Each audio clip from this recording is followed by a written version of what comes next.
Okay, we are going to continue looking at the question of neighboring. And this slide actually accidentally slipped in at the tail end of our last lecture. But here it is.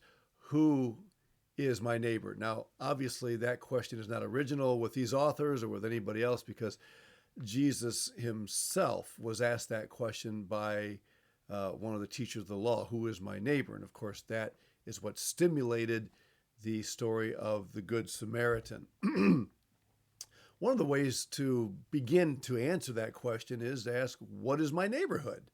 Now, this is a shot of Ankeny, the city I live in.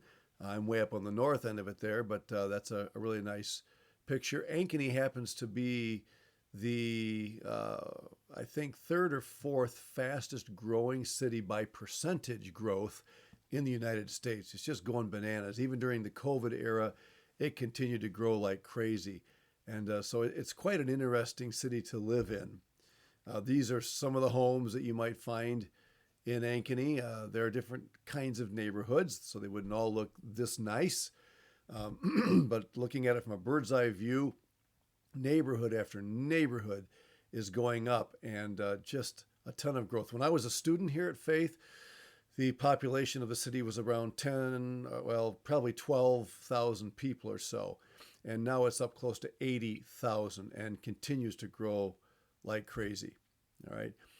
When you think about how to reach a neighborhood like this, besides the residences themselves, remember public servants like the police or the fire station.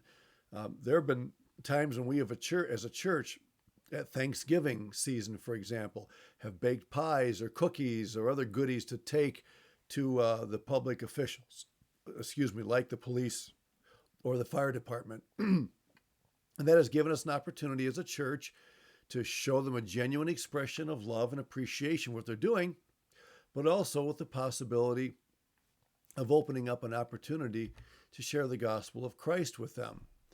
Now, when I showed you the book, The Art of Neighboring, you may remember seeing this little symbol on there. One of the strategies of these authors is to get us to think about the people who live right around us. If you live on a street, then think about the 7 people that live closest to you, your immediate neighbors, those on the other side of the street, and perhaps those who live on the street behind you, but whose yards back up to yours. That's the idea behind this little diagram here. And the book challenges the reader to consider how they might be able to develop means of contacting those who border on their properties. And so we came up with a little survey to give to our people at church. And they would list the names of their neighbors that live right around them, and then they would identify each of them by means of the level of contact they've had. And N means I've never met this neighbor before. And A, yeah, I've had an acquaintance. Hey, nice day. Yeah, good to see you. Have a great weekend. Or F, maybe there's been some interaction as a friend. You've gotten together, maybe the kids play together, and so, you've had a chance to have some contact. Or maybe in some unfortunate situations, it's a neighbor that's really hard to get along with. Your ball goes over on there a lot and they're upset, or you're cutting the grass and you accidentally get over on there a little bit, and they're not happy about it. Or maybe they don't like the fact that your music is a little louder than they would like it to be. They want a nice quiet neighborhood, and so there's some strife. And unfortunately, that does happen once in a while. But we use this kind of an approach to get people to thinking about, what kind of a relationship do I have with my closest neighbors? And I think that's a good way to stimulate some discussion about neighboring. Biblically speaking, Jesus spent a lot of time in people's homes. And these are some passages in the Gospel of Luke that actually show Jesus as a guest in someone's house. And you can read these passages and find out what went on there, what was the relationship of Jesus to those people, and how did he impact them by being a part of their lives at that moment. And again, you can use that as a way of evaluating what kind of an impact do I have? Do these people even know I'm Christian? Do they know who I am or what kind of work I do? Do they know where I go to church? Have I ever even mentioned that to them or invited them to come along? Or, just how do I stand with my neighbors relative to my testimony for Christ and the gospel? There are some neighboring ideas that might be available to you that you might easily overlook. I confess I've sometimes overlooked possibilities like this. Let's talk about a few.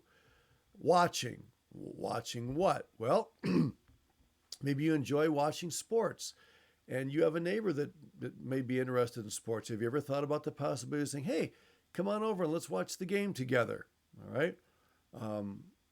Some neighbors might be more given to that than others do. My wife and I were on a walk once, and we noticed one person in our greater neighborhood who had a big, large screen TV out on his deck. Now I don't know if you could consider something like that, but maybe you have a TV out in your garage, and you say, hey, why don't you come on over and we'll sit down and have something to drink, and we'll watch the game together. Now you might say, well, I don't know if I want to do that. If I offer something to drink, what if they say I'll have a beer? Well, even though you may not be able to serve them beer, if they wanted to bring a beer of theirs over and sit and watch a game with you, I'm not so sure it'd be wrong to say, come on over. It doesn't mean that you're supporting what they do. What it means is that you're trying to bring them into a relationship where you can have contact with them, with the gospel. I think sometimes we become so fearful of worldliness coming into the confines of our home, by means of contact with our neighbors, that we prefer to just, keep distant from them. And I think that has resulted in a lot of lost opportunities to share Christ. Baking. You like to bake? I hate baking. I have no clue what it's like to bake, but maybe you're good at that. And so why not invite somebody to come on over and bake cookies? Maybe there are children in your neighborhood that you'd love to have them come over and bake some cookies. Or hey, let's have a bake sale. Would you like to set up a table and chairs in our front yard? You can come over and help me bake some cookies and do a bake sale.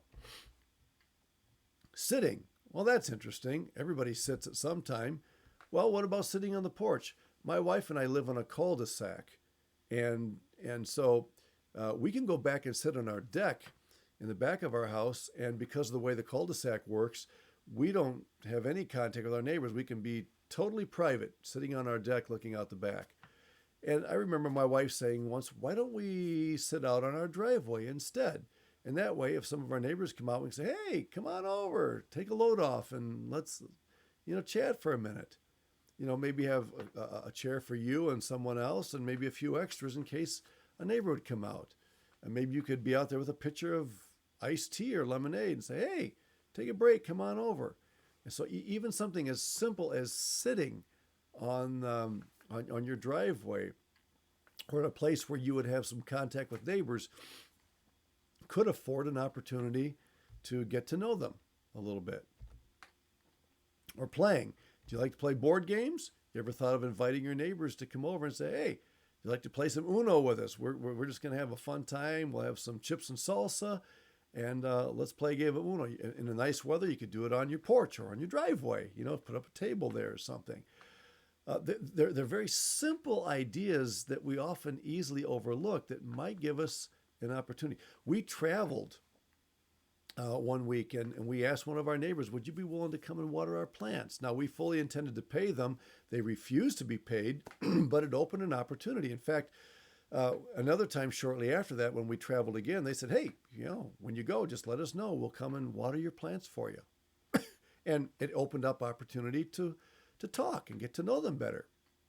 I think there are opportunities out there that we easily miss because we simply don't pay attention to some of the incidental things that we could use in order to make contacts with people for the gospel. Pardon me. It's also easy, says one of these authors, to assume that people are too busy to want to join you in some activity. But plenty of people are hungry for interaction, particularly when it's part of an overall picture of a growing friendship. The world around us is lonelier than we know. So it's good to have your radar up, purposefully looking for ways you can engage with people who live close to you, one of the easiest things to do is eat together. You know, I think that we so often just assume that people are busy and don't want to be interrupted. Somebody's out working in his yard, and you're thinking, well, he probably wants to get some project done, and I don't want to try to interrupt him and, make him upset. And I have sometimes gone over and say, hey, how's it going? What you working on? And I've been amazed at how willing a person is to just put the rake down or the shovel and say, hey, doing great. It's a beautiful day. Yeah, I'm putting some roses in here and I'm trying to get something to grow in my yard. I had trouble last year and somebody suggested that we plant roses in this particular location and see if it works. And you get to talking. And that doesn't mean that you necessarily are going to get the gospel at that moment. Don't think that every time you have an opportunity to interact with a neighbor that you have to get the gospel in some way. It may take a lot of time, several opportunities to talk and to interact before you can actually open the Word of God or share a testimony or something like that. Okay? I want to talk to you for a moment about motivation. What is your motive for getting in touch with neighbors? When Jesus multiplied the bread and the fish, what was his motivation? Was he purely intending to feed people, or was he thinking of something else? And obviously we know that Jesus was thinking of something else. He wanted them to understand who he was and why he had come. Nonetheless, when he broke the bread and the fishes and multiplied them so that people could eat, his interest in their physical well-being was genuine. He wasn't just doing that as a show just so that he could get in, with a message about heaven and, their need to trust him. He genuinely cared about their physical needs and their hunger at that time. And I think when we think about visiting with neighbors, that's something very important we need to keep in mind. Let me use a couple of words here: ulterior motives and ultimate motives. Now, I would like to make a distinction between these two, and the book talks about this, and this was very helpful to me when I read it. And so let's take a moment and distinguish between these two. What is the difference between an ulterior motive and an ultimate motive? An ulterior motive, say the authors, means something is intentionally kept concealed. An ulterior motive is usually manipulative. It's when we do or say one thing out in the open, but intend or mean another thing in private. It's kind of this sneaky approach. I'm going to be nice to my neighbor, but it's because I want to grab him for the gospel. And normally, people catch on to that rather quickly. And once a person catches on to that, it's really hard to witness. I remember in one training course that I took, people saying, yeah, when you go to someone's home, say something like, oh, that's such a nice garden. Oh, your curtains are really pretty, in order to win them. And I remember thinking, I don't feel right about that. I feel like I'm being fake in purposely calling attention to something just to impress them or to flatter them so that I have an opportunity to share Christ. That is not what Jesus did when he ministered to people. In contrast to that, I would say this.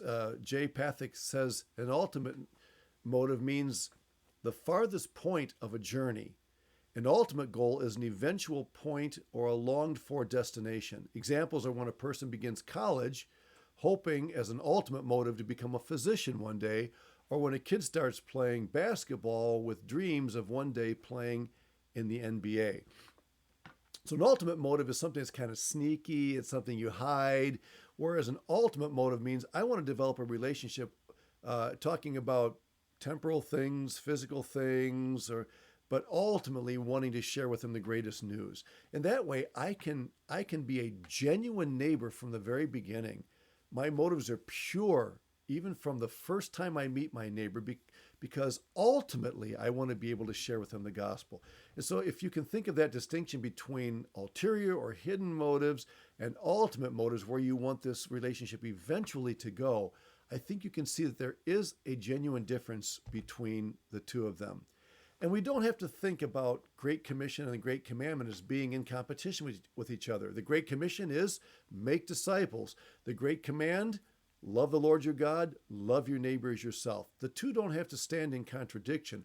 I can genuinely love my neighbor in very practical and meaningful ways, while at the same time ultimately wanting to apply the Great Commission in making disciples and leading them to a knowledge of the Lord Jesus Christ.